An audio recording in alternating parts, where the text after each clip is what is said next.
The Honorable Prime Minister of India, Shri Narendra Modi ji, the Union Minister for Law and Justice, Shri Kiren Rijiju, Minister of State, Shri S.P. Singh Baghel, my distinguished colleagues, Shri Justice Sanjay Kishan Kaul and Shri Justice Abdul Nazir, my brothers and sisters on the bench of the Supreme Court, Chief Justices of the High Courts, Judges of the High Courts, the Attorney General for India, Shri R. Venkatramani, Shri Tushar Mehta, Learned Solicitor General, the President of the Supreme Court Bar Association, Shri Vikas Singh, Shri Manan Kumar Mishra, Chairman Bar Council of India, our most valued guests who are in physical attendance, and citizens of India who have joined us virtually. I have pleasure in welcoming in our midst the Honorable Prime Minister of India. We are gathered here to celebrate the adoption of the Constitution of India, the foundational document of the world's largest democracy. Lawyers and judges spend their time and years unraveling the text of the Constitution. But the story of the Indian Constitution is not a story only of legal text and legal interpretation. It is a story of human struggles and sacrifices. It is a story of undoing injustice against the marginalized sections of our society, the women, the disabled, the Dalits, and members belonging to tribes and segments situated in far-flung areas of the country. It must be remembered that the marginalized communities were the first to plant the seeds of the constitutional ideas of liberty, equality and fraternity on Indian soil. The first wave of resistance against the colonial power came from the indigenous communities of India. Our Constitution is a social contract entered into between those who were in power historically and those who were oppressed and sought to change the power hegemony and chose to govern themselves. Coincidentally, this year marks 75 years since our nation attained independence. India's liberation from colonial rule and the drafting of the Constitution were simultaneous projects. The prolonged struggle for independence culminated with the demise of the colonial reign and the birth of an independent nation governed by self-rule. However, the death of the colonial regime was not accompanied by a simultaneous birth of constitutional values that we hold on so dearly to. When India gained her independence, she was invested with social evils. As the first Prime Minister said on the eve of independence, the past clings on to us still in some measure, and we have to do much before we redeem the pledges we have so often taken. That has been the continuing constitutional project. As the Supreme Court said in its judgment in 2018 in Indian Young Lawyers Association, besides the struggle for independence from British rule, there was another struggle going on since centuries and which still continues. That struggle has been for social emancipation. The Constitution of India is the end product of both these struggles. The Constitution of India is to a large extent aspirational, for it seeks to deliver political freedoms and civil rights, attempting to shrug off the colonial baggage. It seeks to remedy the injustices that are suffered in a socially hierarchical society. When the Constitution was adopted, the social, political and economic realities of our nation were in stark contrast to the aspirational ideals in the text of the Constitution. The Constitution entrusted the legislature, the executive and the judiciary with the role of bridging this gap between constitutional ideals and social reality. I am conscious that colonial and pre-colonial courts followed an approach of reluctance, disinclination and inaction in protecting the rights of citizens. For instance, scholars and historians have documented the refusal of colonial courts to interfere in cases involving socio-religious custom even if the rights of the marginalized were violated. With the birth of constitutional democracy, the culture of reluctance was replaced by a call for a dedicated judiciary to protect the rights of citizens. All judges across the courts in India, ranging from the district courts to the Supreme Court, must reflect upon the constitutional vision of securing justice, equality, and liberty. There is a need for us to introspect on our actions and decisions and to question our own prejudices and preconceptions. For until we open our minds to multiple views of persons with varied lived experiences, we would be lacking in our role as judges. An institution thrives with time only when it functions democratically. I believe that as the Chief Justice of India, it is my responsibility to collaborate and consult my sister and brother judges at the Supreme Court, the Chief Justice and the judges of the High Courts, members of the District Judiciary, and the stakeholders of the institution. It is crucial that we tap on the experience of the diverse section of people who are part of the judiciary. Their knowledge and understanding would undeniably strengthen the institution. That is why it is all the more important that the representation of marginalized communities and women in the legal profession and the judiciary is enhanced. The Indian courts have been at the forefront, protecting the rights of the marginalized groups and upholding the rule of law. The jurisprudence that has emanated from our courts in India has influenced decisions in far-flung nations as diverse as Australia, Kenya, South Africa, Jamaica, Uganda, Fiji, Sri Lanka, Bangladesh, Nepal, Malaysia, and Singapore, which share similar problems. In a nation as large, diverse, and graded as ours, the paramount challenge that the judiciary as an institution faces is to ensure that the justice delivery system is accessible to everyone. Challenges require dedicated actions. The Indian judiciary has been adopting several measures of institutional reforms with a single objective, and I borrow the celebrated phrase of American civil rights activist Dr. Martin Luther King Jr. to describe it: to bend the arc of the moral universe towards justice. We have been adopting technology to improve the working of courts. It is of supreme importance and necessity that the courts are remodeled to reach out to the people instead of the people reaching out to the courts in their quest for justice. To ensure that the courts reach out to the people, it is essential that the process of litigation is simplified and made citizen-centric. Though the judiciary's engagement with technology gained prevalence during the COVID-19 pandemic, we must not dismantle the infrastructure but build upon it. And I would earnestly request the Chief Justices of the High Courts to ensure that the technological infrastructure on which public funds have been spent is not dismantled but strengthened further. The Supreme Court now functions in a hybrid mode with both online and offline courts, which enable lawyers and parties in person to appear from different parts of the country. Though the Supreme Court is located on Tilak Marg, the Supreme Court is a Supreme Court for the entire nation.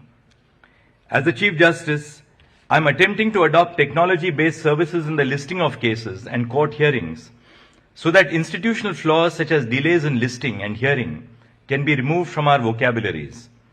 The E-Committee of the Supreme Court of India uses technology to make the justice delivery system more accessible and citizen-centric. The National Judicial Data Grid is a repository of 77 lakh judgments of the High Courts that are available to every citizen free of cost. Additionally, various citizen-centric services are employed to reach out to the people at the grassroots level. While technology has ably aided us in ensuring functionality of the judiciary during the pandemic, technology must be augmented with institutional reforms to resolve the chief issues of access to justice. The first interface of the people with the judicial system is the district judiciary. It is thus of paramount importance that the district judiciary is strengthened and supported. The district judiciary must be lifted from the mindset of being a subordinated judiciary.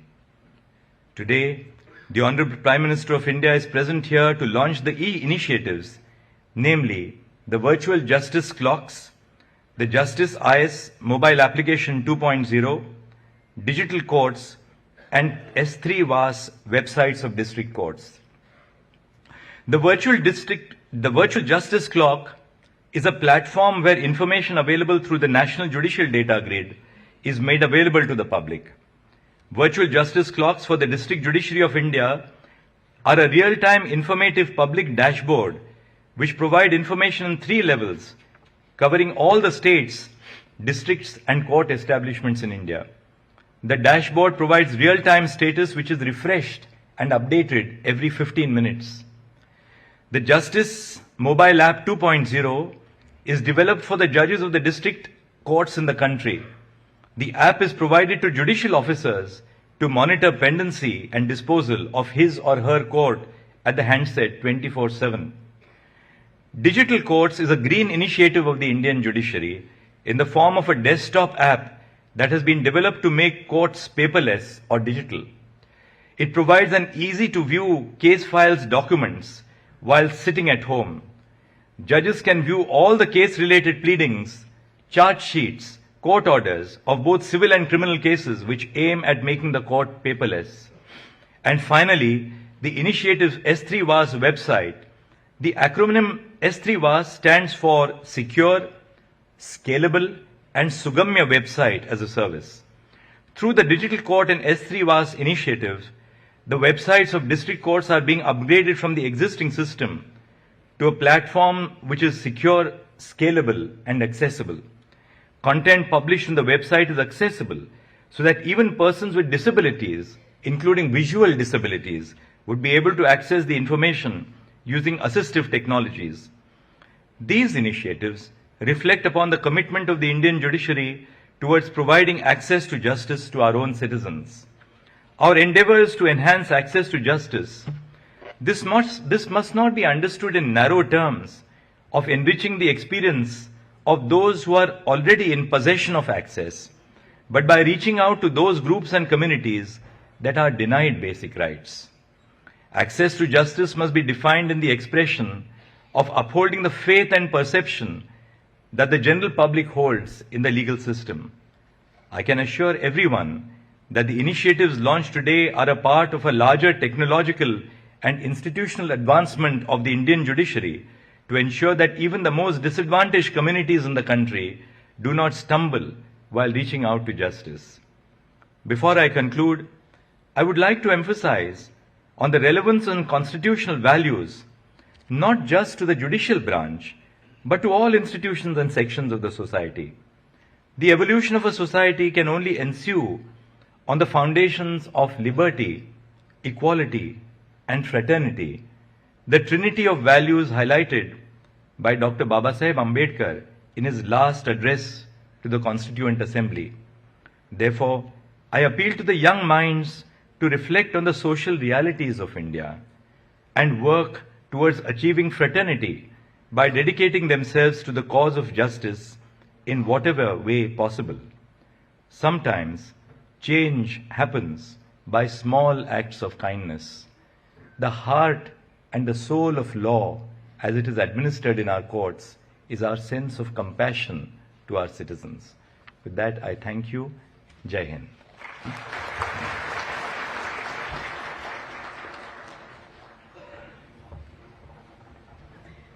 Thank you, sir. May I now request the Honorable Prime Minister of India, Shri Narendra Modi ji, to launch the e-initiatives of the Supreme Court of India as described by the Honorable Chief Justice of India.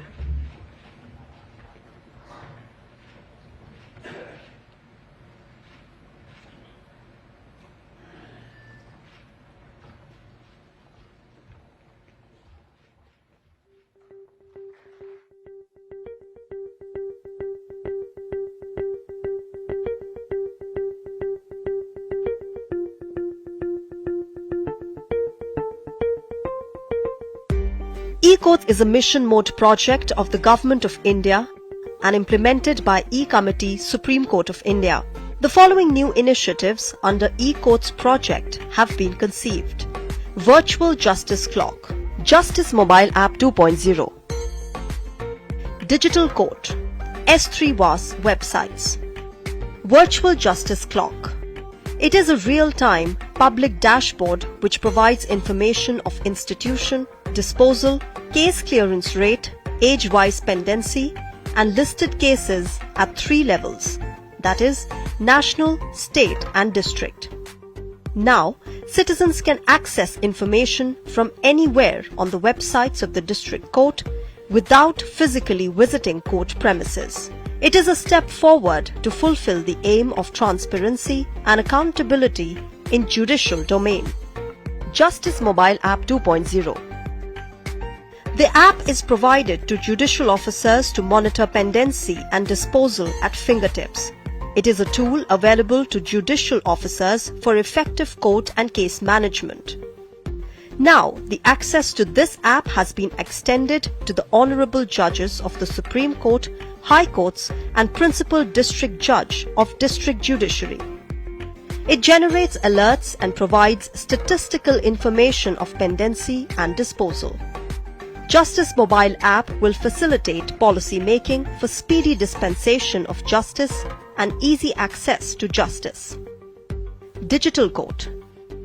A green initiative where court records will be available to the judge in digitized form. Being integrated with e-filing and ICJS, the case papers e-filed by the litigants, so also the charge sheets, FIR sent by police machinery on ICJS platform will be available to the court 24/7.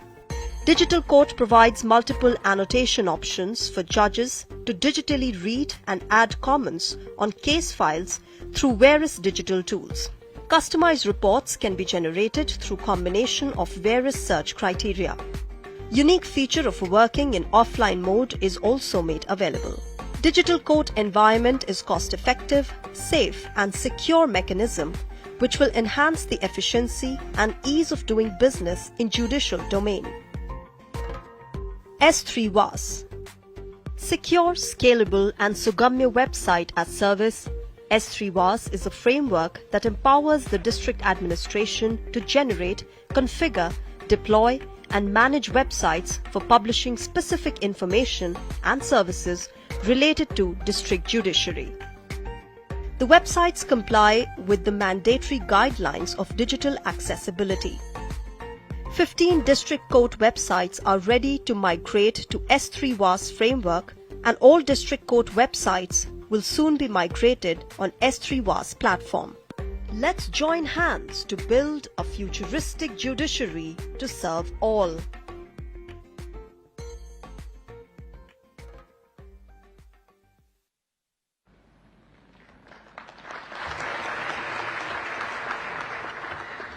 On this special occasion, may I request the Honourable Chief Justice of India to present a memento to you, the Honourable Prime Minister of India.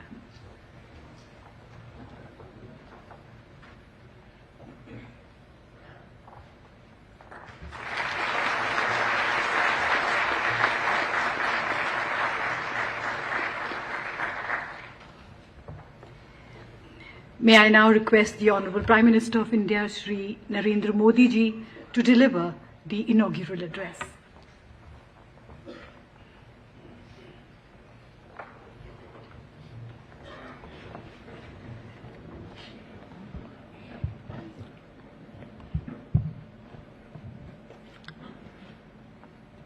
Bharat के मुख्य न्यायाधीश justice Shri D.Y.. Chandrachud जी, केंद्रीय कानून मंत्री श्री किरण जी,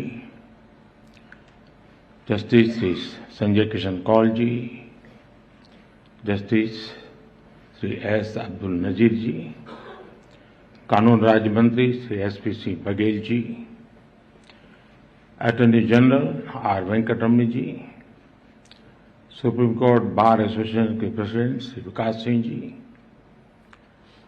सभी उपस्थित न्यायाधीशगण, सम्मानित अतिथिगण, देवी और सज्जनों, नमस्कार। आप सभी को और सभी देशवासियों को संविधान दिवस की हार्दिक शुभकामनाएं। 1949 में ये आज का ही दिन था जब स्वतंत्र भारत ने अपने लिए एक नई भविष्य की नींव डाली थी। इस बार का संविधान दिवस इसलिए भी विशेष है क्योंकि भारत ने अपनी आजादी के 75 वर्ष पूरे किए हैं। हम सभी अमृत महोत्सव मना रहे हैं। मैं आधुनिक भारत का सपना देखने वाले बाबा साहब आम्बेडकर समेत संविधान सभा के सभी सदस्यों को, सभी संविधान निर्माताओं को आदरपूर्वक नमन करता हूं। बीते 7 दशकों में संविधान की विकास और विस्तार यात्रा में लेजिस्लेचर, जुडिशरी और एग्जीक्यूटिव के अनगिनत लोगों का भी योगदान रहा है। मैं इस अवसर पर देश की ओर से उन सब के प्रति कृतज्ञता व्यक्त करता हूं। साथियों, आज 26/11 मुंबई आतंकी हमले का दिन भी है।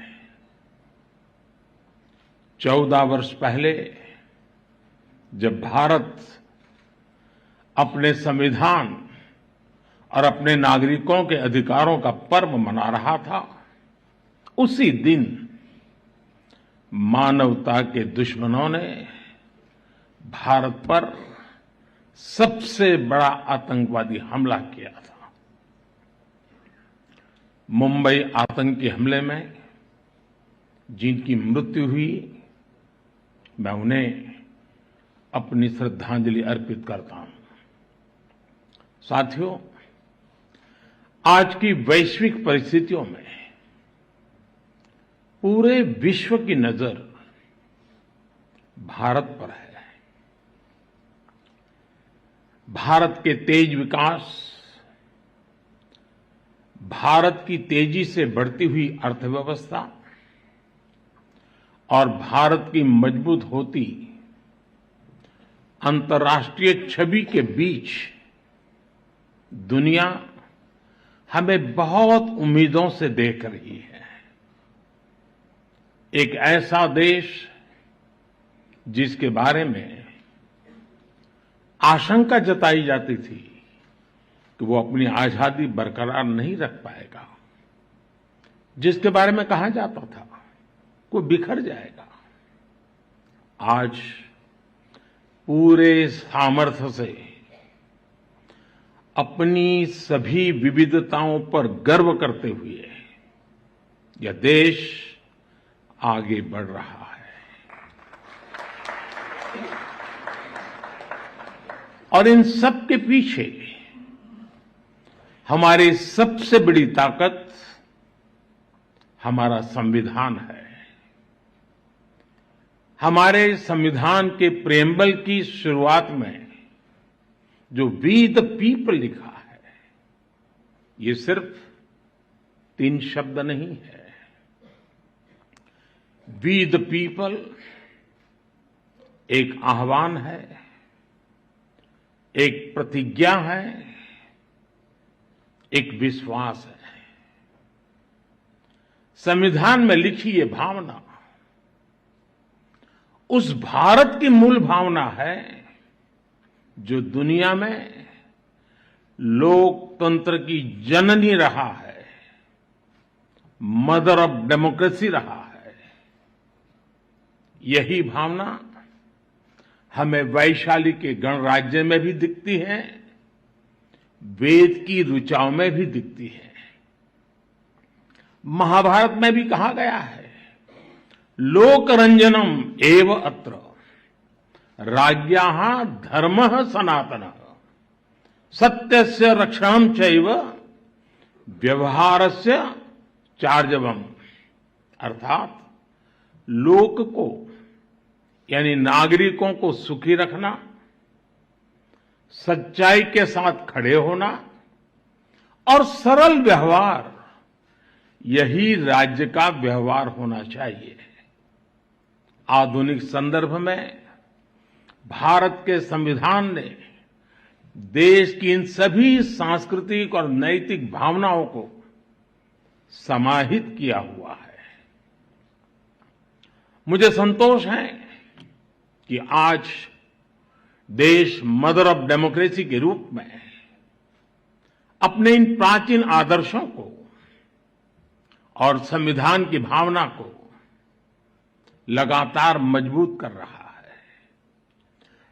प्रो पीपल पॉलिसीज की ताकत से आज देश और देश का गरीब, देश की माताएं बहनें, उनका सशक्तिकरण हो रहा है। सामान्य मानवीय के लिए आज कानूनों को सरल बनाया जा रहा है। टाइमली जस्टिस के लिए हमारी जुडिशरी भी लगातार कई सार्थक कदम उठा रही है।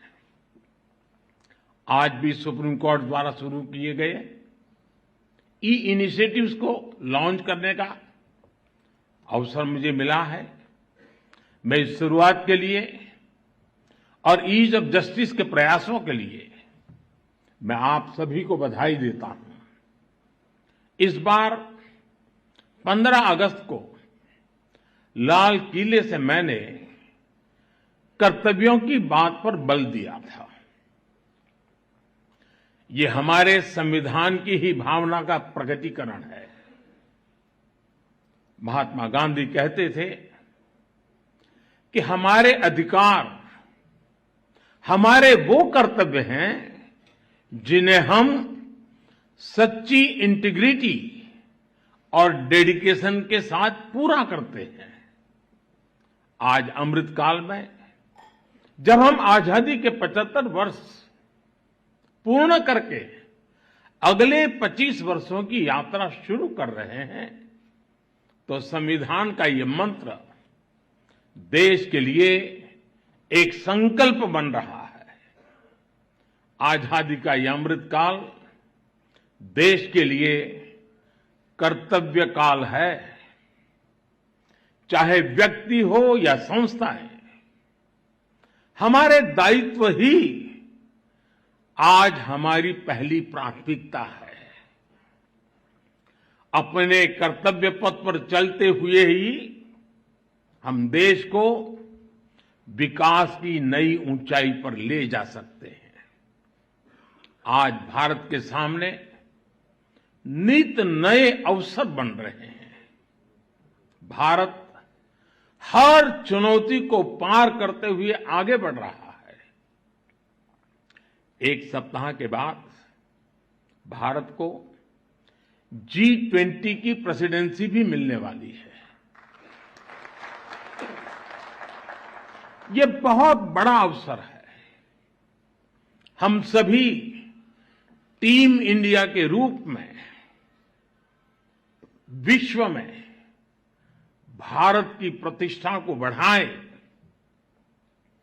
भारत का योगदान विश्व के सामने लेकर जाएं, ये भी हम सभी का सामूहिक दायित्व है। भारत की मदर ऑफ डेमोक्रेसी के तौर पर जो पहचान है, हमें उसे और सशक्त करना है। साथियों, हमारे संविधान की एक और विशेषता है जो आज के युवा भारत में और भी प्रासंगिक हो गई है। हमारे संविधान निर्माताओं ने हमें एक ऐसा संविधान दिया है जो ओपन है, फ्यूचरिस्टिक है और अपने आधुनिक विजन के लिए जाना जाता है। इसलिए स्वाभाविक तौर पर हमारे संविधान की स्पिरिट यूथ सेंट्रिक है। आज स्पोर्ट्स हो या स्टार्टअप्स, इंफॉर्मेशन टेक्नोलॉजी हो या डिजिटल पेमेंट्स, भारत के विकास के हर आयाम में युवा शक्ति अपना परचम लहरा रही है। हमारे संविधान और संस्थाओं के भविष्य की जिम्मेदारी भी हमारे इन युवाओं के कंधों पर ही है। इसलिए आज संविधान दिवस पर मैं सरकार की व्यवस्थाओं से, देश की न्यायपालिका से एक आग्रह भी करूंगा। आज के युवाओं में संविधान को लेकर समझ और बढ़े, इसके लिए ये जरूरी है कि वो संवैधानिक विषयों पर डिबेट्स और डिस्कशंस का हिस्सा बने। जब हमारा संविधान बना तब देश के सामने क्या परिस्थितियां थी, संविधान सभा की बहसों में उस समय क्या हुआ था। हमारे युवाओं को इन सब विषयों की जानकारी होनी चाहिए। इससे उनकी संविधान को लेकर दिलचस्पी और बढ़ेगी। इससे युवाओं में इक्वालिटी और एम्पावरमेंट जैसे विषयों को समझने का विजन पैदा होगा।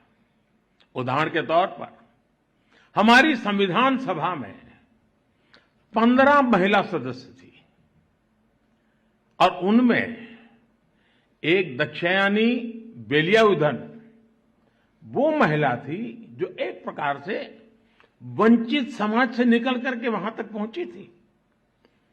उन्होंने दलितों, मजदूरों से जुड़े कई विषयों पर महत्वपूर्ण इंटरवेंशंस किए। दुर्गाबाई देशमुख, हंसा मेहता, राजकुमारी अमृत कौर, ऐसे ही और कई महिला सदस्यों ने भी महिलाओं से जुड़े विषयों पर अहम योगदान दिया था। इनके योगदान की चर्चा कम ही हो पाती है। जब हमारे युवा इन्हें जानेंगे तो उन्हें अपने सवालों का जवाब भी मिलेगा। इससे संविधान के प्रति जो निष्ठा पैदा होगी वो हमारे लोकतंत्र को, हमारे संविधान को और देश के भविष्य को मजबूत करेगी। आजादी के अमृत काल में ये भी देश की एक अहम जरूरत है। मुझे आशा है संविधान दिवस इस दिशा में हमारे संकल्पों को और अधिक ऊर्जा देगा। इसी विश्वास के साथ आप सभी का बहुत बहुत धन्यवाद।